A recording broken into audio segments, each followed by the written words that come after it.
Hey there, Booksy. Welcome back to my channel. Today we're here to continue our read aloud read along of Maya Angelou's second memoir, Gathered Together in My Name.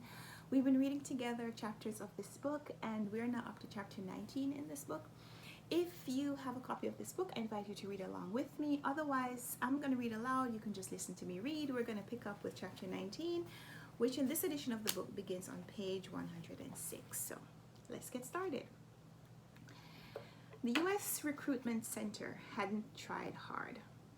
The offices were at the foot of San Francisco's Market Street, near the glamorous Ferry Building, but none of the latter's exotica strayed to the prefab whitewashed walls of the center. A uniformed woman offered me a Dagwood sandwich of brochures and applications, and I sat down to read. Indeed, it sounded like what I needed: food, shelter, training, and comradeship. 2 years and I could buy a house for myself and my son. Might find a man too. After all, there was a conglomeration of men in the army. All I had to do now was maneuver between outrageous lies and delicate untruths to pass the various tests. I wasn't concerned about the IQ, but about the Rorschach. Had I just wanted to join the regular women's army, it would have taxed my creative lying skills, but I had gone one further. Mother had said, start at the top, so I decided to try out for officer candidate school. I thought daily trips to the center would help my case. The war's end had left the skeletal WAC staff with little to do except file papers in triplicate and dress up in privilege. For nearly a month, I provided diversion. Naturally, the clerks couldn't enjoy my artful dodging as much as I, because they weren't privy to my secrets. I sidled over the questionnaires and applications, double checking, double lying. Married? Check one, no. Children? Check one, no. My cavorting brain was of no use to me at the medical examination though. There, the doctors opened my mouth wide. I needed dental work. The army would pay. Thudded and tapped and listened to my strong lungs and courageous heart. All was well. The gynecologist's table was my Armageddon. There, on the cold table, gray steel instruments would probe between my legs and into the unknown territory where my deepest guilts had lodged. I had no more idea of the construction of a woman's regenerative organs than I had of the structure of the moon. Surely, I thought, there would be some scars visible from my son's birth, some leftover tube hanging down which would signal to the knowledgeable that I was a mother and therefore unfit to serve my country, which by this time I had come to love with a maudlin sentimentality. No. We'll take a few slides. The nurse's face was stony, and the doctor ignored my face, acting as if I was nothing but a thin chest, flat belly, and long black legs. I asked why. These are venereal disease tests. She spoke as if she were weather watching. I'd gladly have settled for syphilis and gonorrhea. If the army could take care of my teeth, a couple of injections would cure the diseases.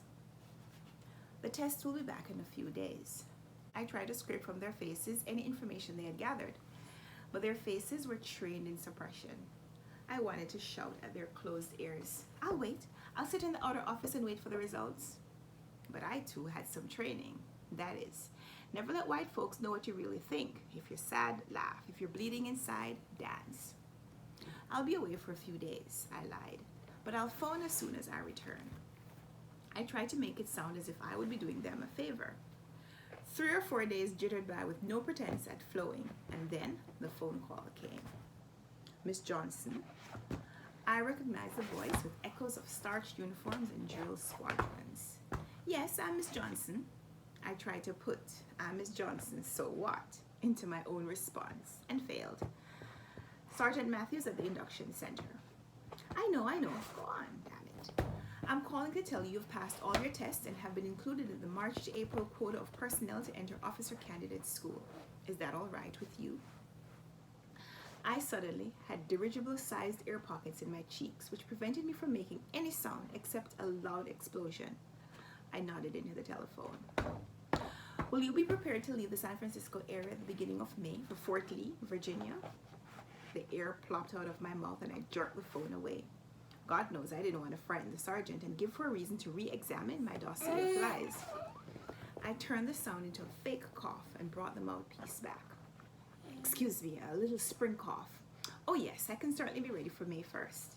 I was in a little more control, so I added, I'm most happy to have this opportunity to serve my country, and I shall. She interrupted. Yes, well, come down the next few days and sign the loyalty oath. Goodbye, and hung up. Now I was ready. Things had arranged themselves in my favor at last. For the next 2 years, I would have the security of purpose and the dignity of being a soldier in good standing in the Army of the United States of America. Natural restraint and the conceit of sophistication kept me from rushing down immediately to sign the loyalty oath. I was able to keep myself away for 2 days before I surrendered. I stood in front of the flag, one hand on the Bible, the other clasped on my breast, and swore I would defend this land from her enemies, etc., etc. The deep motives, the noble intent, so moved me that with the least encouragement, I would have dissolved in a flood of patriotic tears. Mother was happy, but not surprised at my success story. When I told Bailey that I would soon be going into the army, he turned a cold stare on me and asked without relishing curiosity, what for? Men are trying like hell to get out and my sister is dying to get in, you dumb bunny. The air between Bailey and me had coarsened with our growing up and thickened with his cynicism. He could no longer see me clearly, and I could not distinguish his black male disappointment in life. It could not be said that Bailey was living at home, but more accurately that he was based there. He worked as a waiter on the Southern Pacific trains running from San Francisco to Chicago or Los Angeles or Houston. Few black families are without ties to the U.S. railroads. The early 20th century Negro aristocrats were the families of ministers, morticians, teachers, and railroad men. Passes to ride the trains were traded in southern black areas as easily as legitimate money, and many poor black families ate their beans and greens from good china and used heavy silver from the Union Pacific, Southern Pacific, and New York Central. Bailey was still the plum, pretty black color, and his teeth shone white like promises. His hair was glossy and his small hands delicate and graceful. But all the gentle reminders of his love for me through our childhood stopped at his eyes. It seemed some confrontation which he had kept secret dulled their shine and left them flat and unseeing. His fast speech, which used to stumble into a stutter with excitement, had slowed, and a songless monotone rasped out his meanings. When he was home from a trip, he never sat around with Mother and me playing Pinochle or coon can as we used to do, but hurriedly put down his gear and left the house for some mysterious destination. He successfully blocked my prying by saying, "Take care of yourself and your baby and your own business, and that'll take all your time." When I tried to involve Mother in discussion of his whereabouts and howabouts, she said nearly the same thing, but generally added, "He's a man, he's got a job and his health and strength. Some people have to make it through life with less." And that was that. Papa Ford, who had been brought to the new house, sat bowed over his coffee in the warm kitchen. I asked him, "Papa, what's Bailey doing? Why is he changing so?" He lifted his head and relished a toothless mouth. Smack, smack. Girl, He lowered his head, loving the doom he hinted. "Papa, what does that mean? Say something." The passage of years had ground away his emotional transition apparatus. He would often shift in a moment from a dozing indifference to a fighting fury.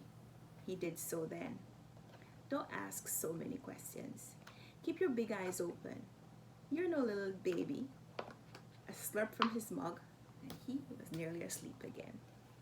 That's chapter 19 in my Angelou's second memoir, Gathered Together in My Name. We'll be back next time for chapter 20. I hope you'll join us. Give us a thumbs up if you like this video. Subscribe if you want to see more. And let's chat in the comments. I'd love to hear how you've been enjoying this book, how you think this second memoir will wrap up. Let's talk down there. And until next time, happy reading. Bye. Say bye. Say bye. Wave. Bye. Bye. It could not be said that Bailey was living at home, but more accurately, that he was based there. It could not be said that Bailey was living at home, but more accurately, that he was based there. He worked as a waiter on the Southern... It could not be said that Bailey... It could not be said that Bailey was living at home, but more accurately, that he was based there. He worked as a waiter on the Southern Pacific trains running from San Francisco to Chicago or Los Angeles or Houston. I tried to scrape from their faces any information they had gathered. You can't eat my book. But those faces were trained in suppression. I wanted to shout at their closed ears. What's up?